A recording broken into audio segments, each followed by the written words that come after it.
Okay, just for a quick little run through. These are your three characters. This is a Titan, this is a Warlock, and that's a Hunter. And for you, it's probably going to show, just your one Hunter that you have. And on the bottom, it's going to, like where the Warlock thing is, it's going to say add new character. And that's whenever you can have a Titan or a Warlock, depending on where you're at. And just for the sake of this video, since you're a hunter at the moment, I'll show you what all of its, what the interface and everything looks like for it. Okay, the options button, which is right next to the touchpad, allows you to see your character, which I know you already know that. Glimmer, you can use that to purchase, if you get shaders, you can use it to equip them, or you can do it from mods. That's basically what Glimmer is used for. You can also go to the gunsmith in the farm, and another social space I don't want to spoil for you here. And you can, purchase mods, purchase ships and stuff like that once you get so far into the game. And all that's basically future stuff. Let's just focus on what's here right now. Weapons. There are, for you right now, you're probably getting the white and green and blue weapons. The white ones are common, the green ones are called uncommon, and blues are called rare. You'll see that to the right of where it says submachine gun at the very top, to the very right, and a faded in type thing, you'll see rare. That's where it'll say what type it is, but blue is rare. And then purple is legendary. And these weapons are basically the max for the weapons that you can equip numerous amounts of. And exotic weapons, these you can only equip one at a time for your weapon slot. That's the same with exotic armor. Exotic armor allows special exotic perk, which is up here. See, it says quick successive attacks with the arc staff increase its damage output and duration. Basically, that means whenever you have the arc strider equipped, which is the first subclass you get, which is the one that you currently have, it allows you, whenever you go and kill multiple enemies, the duration is how long it lasts. And also, not only does it make the super that you have last longer, but it gets more powerful as it goes. Now, that's, more specific than you really needed, but basically the guns do the same thing. This weapon fires explosive rounds, and basically all exotics have their own special perk. And legendaries, they don't have this, but they have their own little perk trees that you can play around with. Like, as you'll see over here, there's your impact, which is basically the main damage output. That's what it's dealing, basically. Range is how far it goes, I'm pretty sure you knew that. Stability is the recoil and stuff like that, how well it works, and that also kind of combines with the handling. And reload speed is obviously how quick you reload, that's pretty obvious. Rounds per minute is how fast, the magazine, how much it holds. And then you can change, the specific modifications for the top, and it'll increase things over here, like your range for that one, or for this one. I think I had this one. And tactical mag allows you to hold more. It'll say it all over here. Whenever you go to upgrade, you'll see it swap over to something different. That's basically kind of like a run through with the guns. Heavy weapons are grenade launchers, shotguns, rocket launchers, swords, fusion rifles, and snipers. There are some exotic versions of heavy weapons that can be equipped for your secondary, or aka energy weapons. Energy weapons are the ones that have these.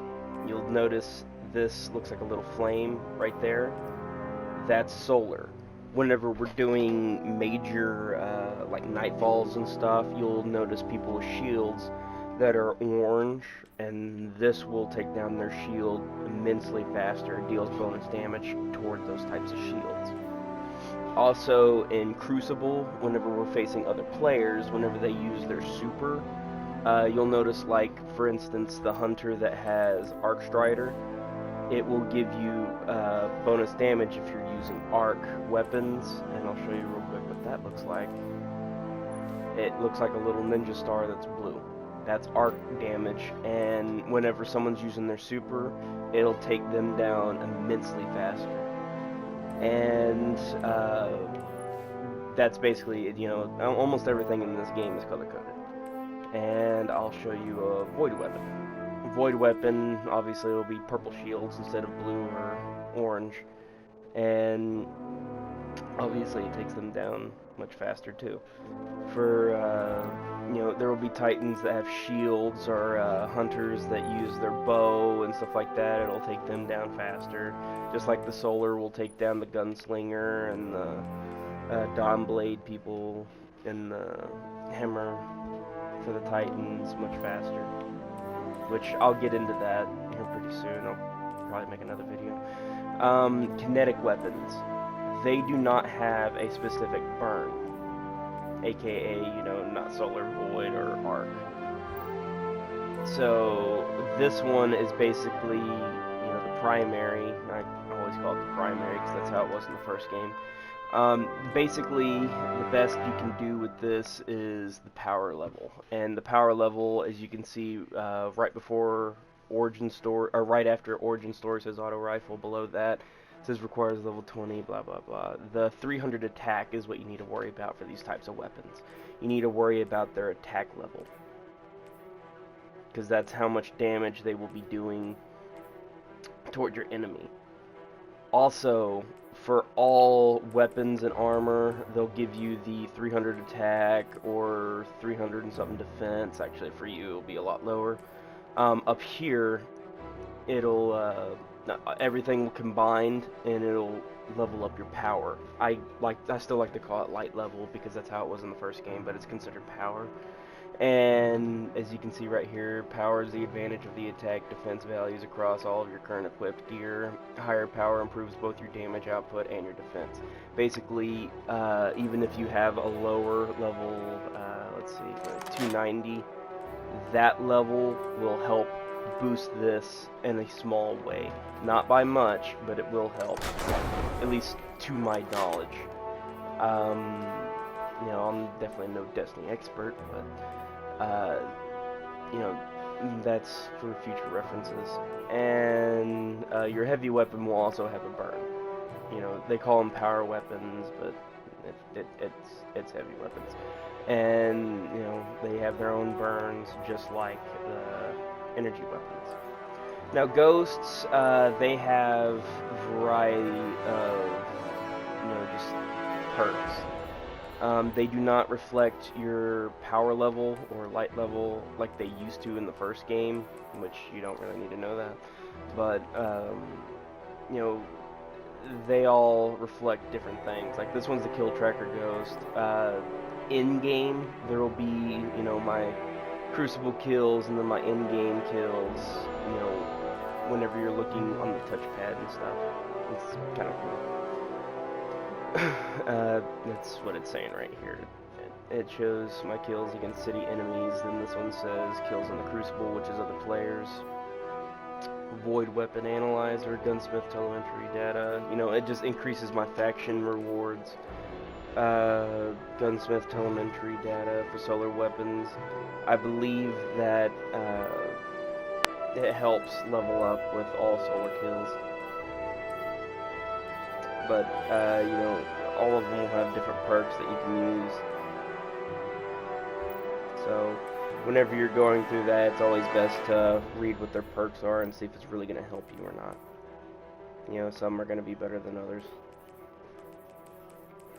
Legendary shards can be used to purchase exotic weapons on whenever Xur comes around every weekend. I believe it starts from, I know it starts Friday and it lasts through till Monday, I think, which is a lot better than the first game whenever it started on Friday and ended on Saturday.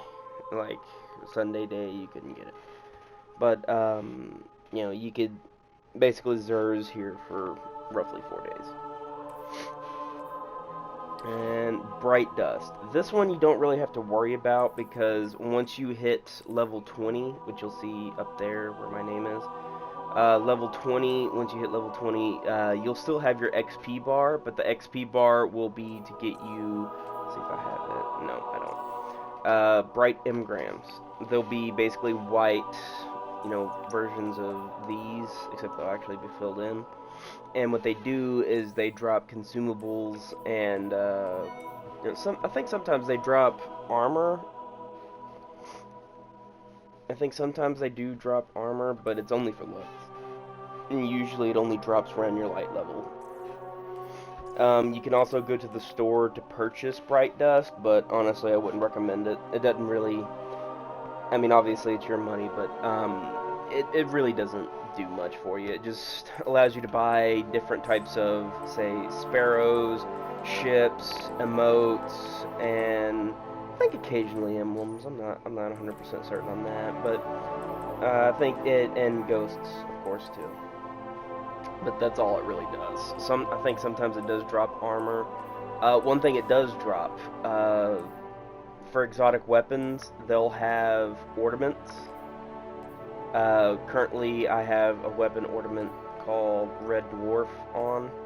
This is what the gun would normally look like, and since I like red and black, well, this kind of suits me. So that's just some of the stuff it drops, but none of this is really important. You see where this little triangle is? There'll be a small line right there, a small line right there. All this little section is all of your active boosts, which can be gained from consumables, which will bring me to the next section after I finish doing what I'm doing here. These are different subclasses. Obviously, I already showed you this. This is where you can upgrade, you know, this is the Way of the Warrior perk tree. Then down here is, never mind, I don't think, oh yeah, Way of the Wind.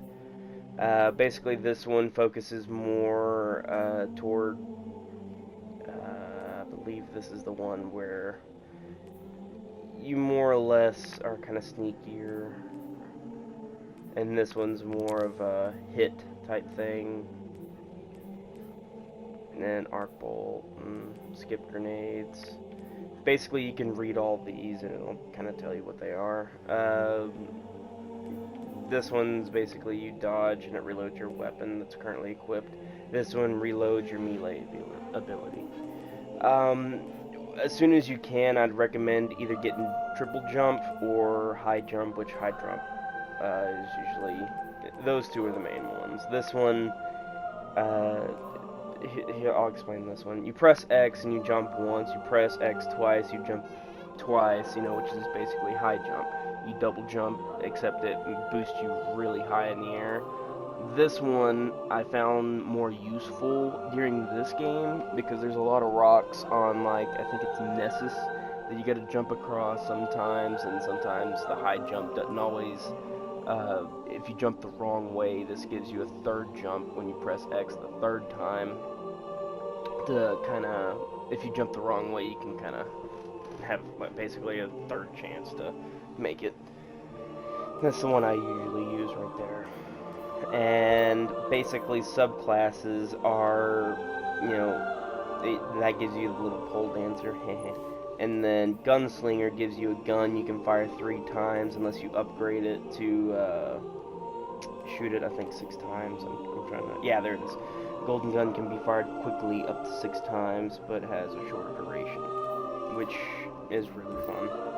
And Night Stalker, they need to fix this because it does feel currently broken, because whenever you're in Crucible and stuff like that, other enemies can pretty much just walk right past and it's not doing much damage. They really need to fix this in a future update because it doesn't really seem like it's doing its job during Crucible. I was getting slaughtered with it.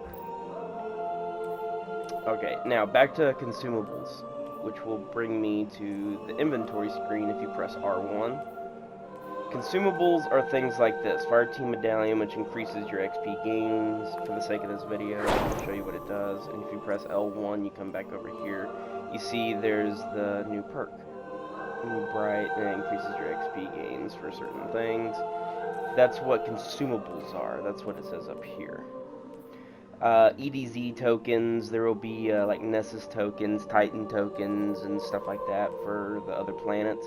You go basically to the world vendor for each one, and you can turn these in to get legendary engrams that drop around your light level, usually below for me, because I'm a high level, but you know, that's how it goes. Same with Dusklight shards. That's also, it's a redeemable type thing. It's a material that you get specifically on Earth, and you can turn it in with the EDZ tokens to increase your reputation goals on that specific world, and it'll get you the legendary engram faster. Now, scout reports are for, you can get these from Cade, which is the badass, funny-ass hunter in the farm or in a future location. And what these do is it highlights nearby loot caches on Nessus, basically chests for you and your fire team. So basically, if I were to activate this and you were in my fire team, or otherwise you were playing with me, you mean, and you'll be able to see chests as well. So that's what these are for, and as you can see, Scout Report Titan, Scout Report IO, they're for specific planets. And gunsmith materials, you can, whenever you dismantle, I don't think Uncommon does it. I'm not 100% certain. No, Uncommon does do it. Uncommon, rare, and legendary and exotic weapons primarily drop this all the time, gunsmith materials. You can take this to the gunsmith and get legendary engrams as well, just like on the other planets. And that's in the farm and in a future location I don't want to spoil here.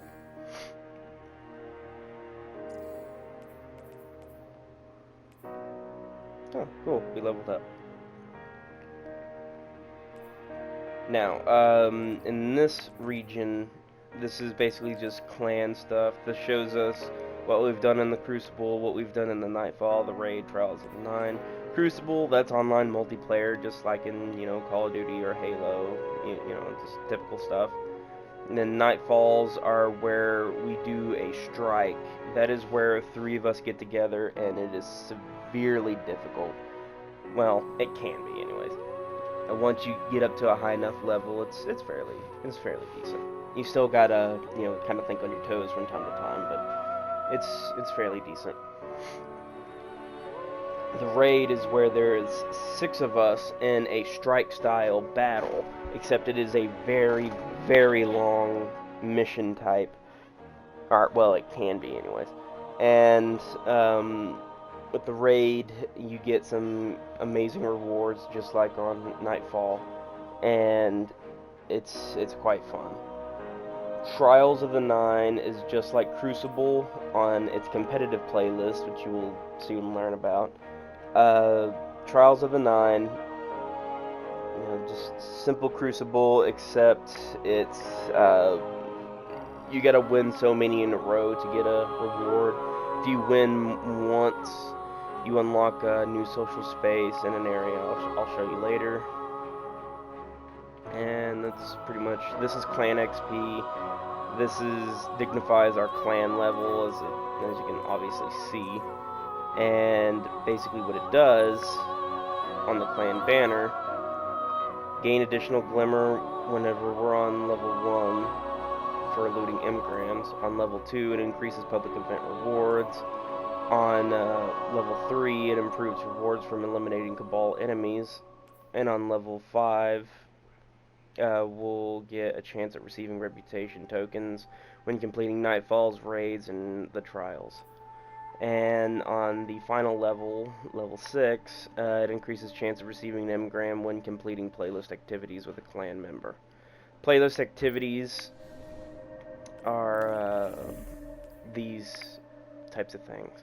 where you can do the quick play playlist, your competitive playlist, or on strike playlists.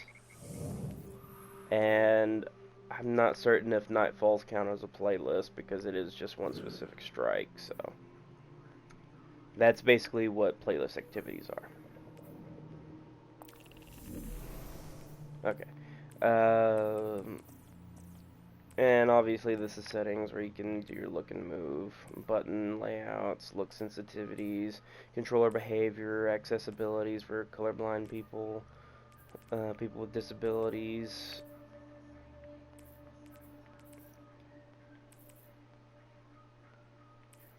And then, you know, your helmet, you want it on in social spaces, audio,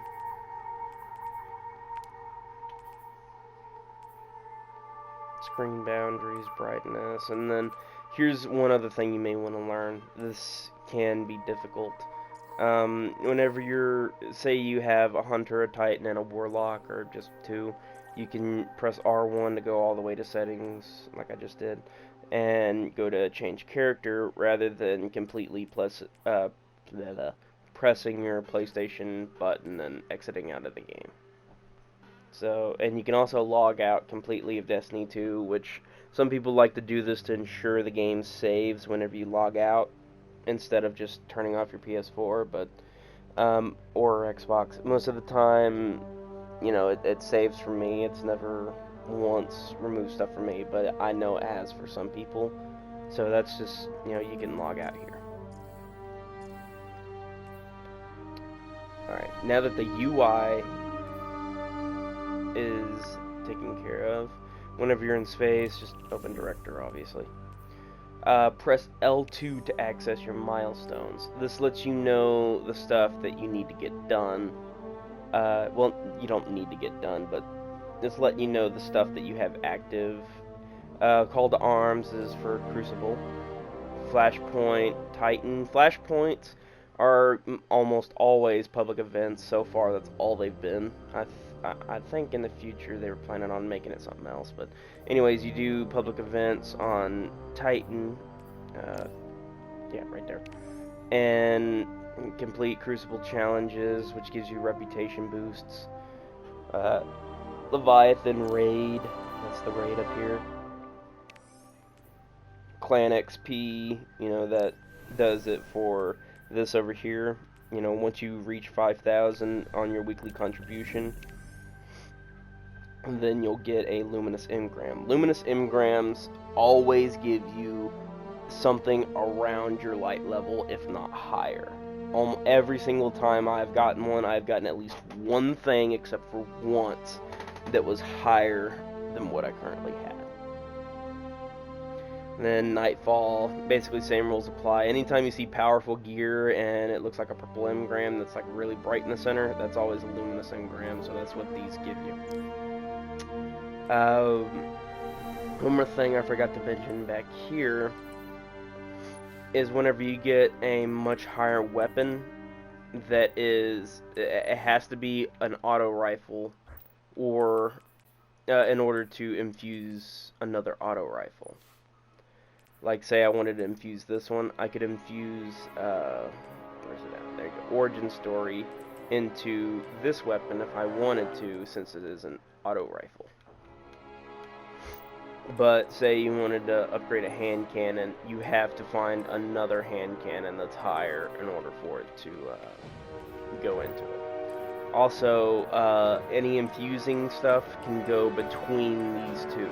You know, so if you have a scout rifle, say down here, or an auto rifle that's down there, to go up here, you know, you can infuse between these two. Basically, what infusing does is, you see how the attack is 290? When you go to infuse another weapon, it shows you your attack level right there. You know, 292. It would make this weapon a 292, but it will delete the previous weapon. Now, back to the UI. Obviously, this is Earth. I'll kind of give you a demonstration here. These are landing zones. these circles with upside down triangles. These are all landing zones. Obviously, I've unlocked a lot more since I've already completed the storyline, which you'll soon find out. Enhanced, these are quests. These are blue little, they look like king crowns. And these are adventures, which I think I already told you about. These are world vendors. They will appear, you know, for this one it's Devrim K. On, say, Io, it will be, you know, Asher which is an annoying a-hole. But, anyways, continue. Back on Earth.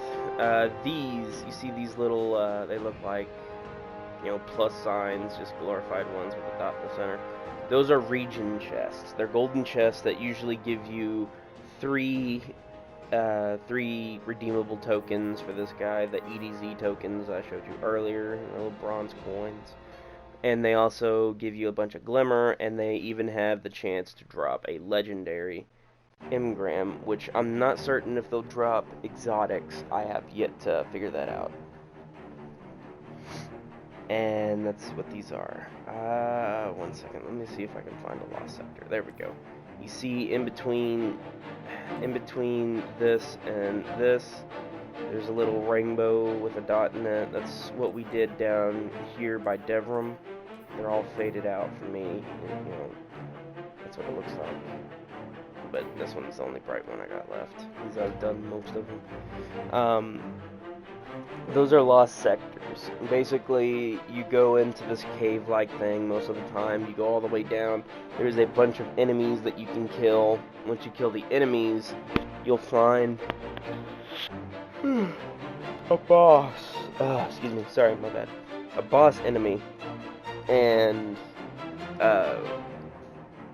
once you kill him, there will be a chest that can drop rare and legendary equipment.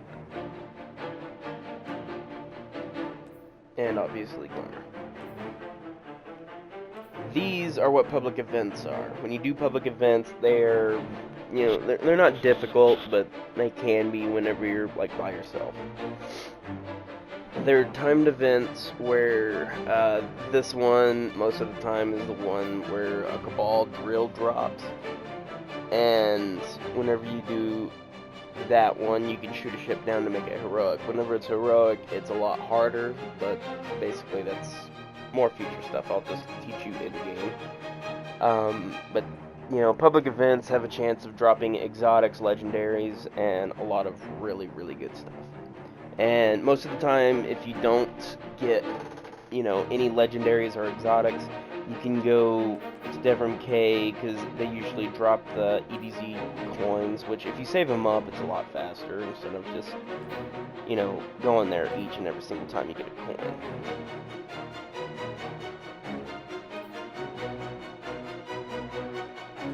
Alright. And Crucible, for these, most of the time you get, you know, either Supremacy, which is basically kill confirmed from Call of Duty, where you gotta go pick up the dog tags. On this one, you gotta go and pick up the crest after you kill each enemy. And, other than that, it does, you know, just traditional Clash, which is, you know, just regular 4v4, you know, 4 players versus each other. And, there's one other one, Control, where you gotta capture the flag points, basically. And the more flags that you have captured, the more points you get for kills. So, say I had 2 flags, every time I got a kill, it would give me 2 points instead of just 1. And competitive does only 2 that I can recall. And that's 1 survival. Basically, we have 8 lives on each team, and our goal is to kill all of the players on each team in order to gain until they run out of lives. And that's what survival is, basically, is killing all of them until you have one team doesn't have any more lives. The other one is, I forget what it's called, but you go after this bomb to detonate, and there's usually two. So far, I've only seen two, and sorry about that. You're either defending or trying to grab them in order to win, and you got to protect it for so long, or go if you're trying to defend them. Whenever a player does get one of the bombs, you got to go and disarm it, and that's how you win. If you're offending on the offensive, then you go over there, you do the bomb, and you got to protect it from the other team. That way they don't do it, and if it blows up, you win a round, and there's usually 4. Now, up here is what Trials of the Nine is. It runs Friday through Monday, and, well, you can obviously see that. And it's basically the Crucible, like I told you on the previous video. And, yeah, that's what this does.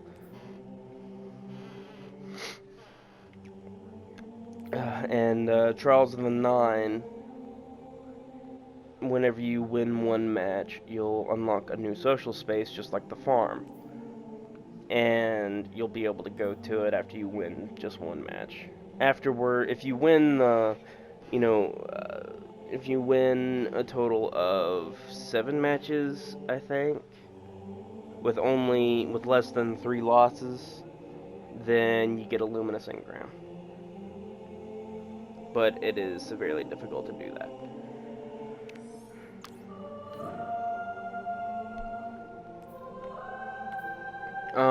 Guided games are still in the works. I think for Nightfall they have the finalized version, but I don't know, it's still in beta phase. But basically, if none of us are online, you can go to Guided Games, and you can be a Seeker. And if you have tickets, of course. You gotta have tickets in order to be able to do Nightfall. And basically, as a Seeker, you'll find 2 other people that are in a clan. Not our clan, it'll be most likely another one. Otherwise, we'd already be on helping you. And they'll help guide you through the Nightfall. Or if you're with me, which I can explain to you later on, me and you can be the guide and guide someone through the Nightfall. Basically, same rules apply with the raid. You can be a Seeker of 1 to 2 players.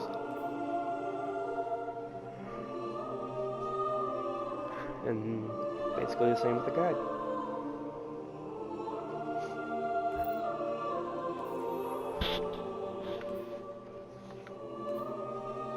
So yeah, that's kind of a run through of the interface.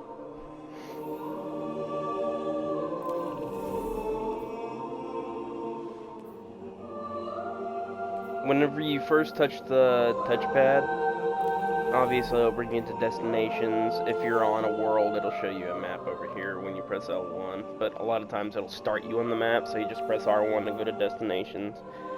And then press R1 again to see everyone who's playing. So say you see me playing, you can press details, and somewhere around here it'll say, here, I'll just use our other clan member for instance.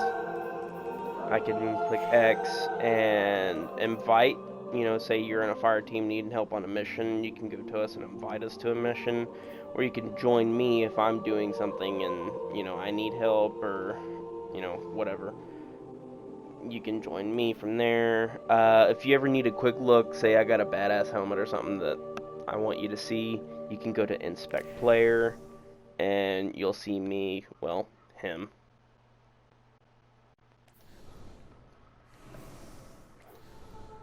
Or you can quick look, how you can press X, well, triangle will automatically inspect him. Whenever he gets something cool, you can look at it.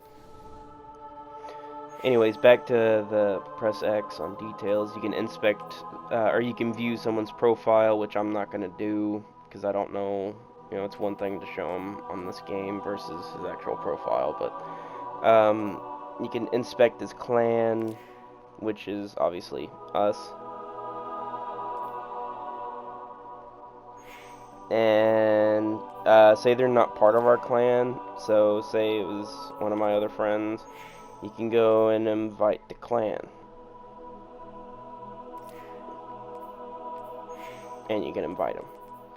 Or you can report player, but that's for, you know, bad people. I'm not going to click that. And this shows who's all in your fire team. So say if you had joined me, or say he joined me, he would be right here, and, you know, this is how you choose who's in your fire team. And yeah, and you see this little yellow sleeve that's on mine. That lets you know that I'm the fire team leader.